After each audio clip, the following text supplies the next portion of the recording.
Europe's best food safety experts are joining forces to crack down on fraud. Euronews is following them in this special series called The Food Detectives. In this episode, fresh technology to make farm products you can trust.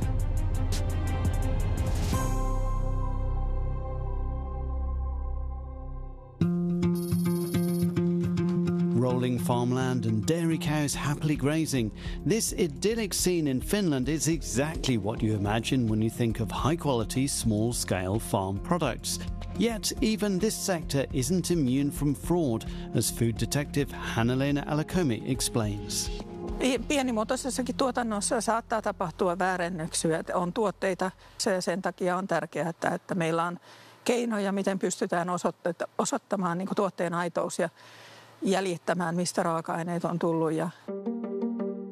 So this farm run by Antti Koljonen is part of a pilot project with the food detectives to create a whole new level of transparency across the dairy supply chain. It begins with these robotic milking machines which measure and test the milk from each cow every day.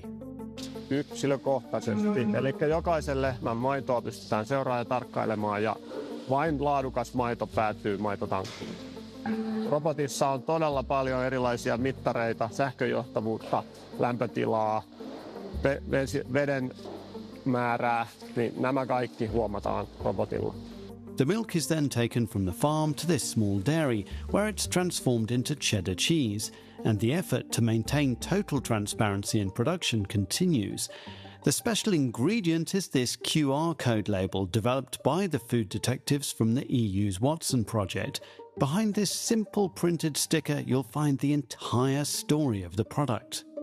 Tällä Watson-ratkaisulla niin me pystytään QR-koodin taakse, tämmöisen täkin taakse laittaa paljon enemmän tietoa yksityiskohtaisemmin, että miten nämä tuotteet on täällä minäkin päivänä valmistettu, mitkä ne eri vaiheet on ollut, missä kaikki eri raaka-aineet on tullut ja sitten vielä lisää vaikka videota ja nähdään, että miten se itse valmistusprosessi on mennyt.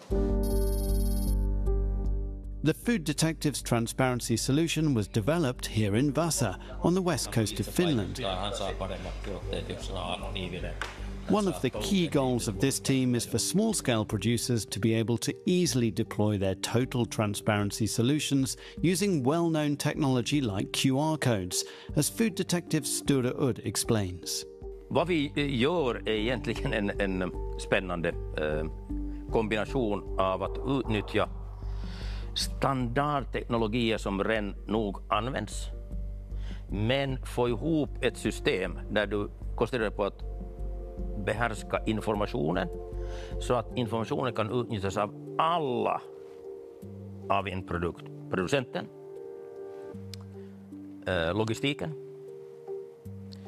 butiken, konsumenten och inkludera recyclingen. This microbrewery is pilot testing the QR code solution. It means that details like where the barley was harvested are now visible, details consumers didn't always have before, according to food detective Pekka Karhunen. Kuluttaja kiinnostaa, mistä raaka-aineet ovat, onko se todellakin lähituotettua ja ravintosisältö, onko siellä ehkä allergisoivia asioita. Tämän tyyppiset asiat kiinnostaa. Aitous on se, mikä halutaan varmistaa. This unique code also helps fight against imitation and fraud. Tai esimerkiksi tämä meidän olut on voittanut Suomen paras olut-palkinnon ja silloin voisin kuvitella, että moni kilpailija voisi niitä sen perusteella pyrkiä tuottamaan ja labeloimaan, merkitsemään tuotteet. The flow of data goes in both directions too. Once customers scan the code with their phones, they can evaluate the product, feedback comments to the producer and see promotions and updates. Tällä hetkelläkin siinä on jo mahdollisuus, että kuluttaja voi antaa palautetta tuotteesta ja sitä kautta antaa suoraan palautetta niin kuin tuottajalle ja vaikuttaa siihen brändin muodostumiseen ja toisaalta sitten myös tuotteen valmistaja voi päivittää tietoja ja jos esimerkiksi tarvetta takaisinvetoon, niin sitten kuluttaja näkee sieltä tämän tiedon. That's all for this episode.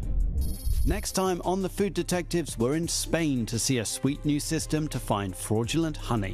See you then.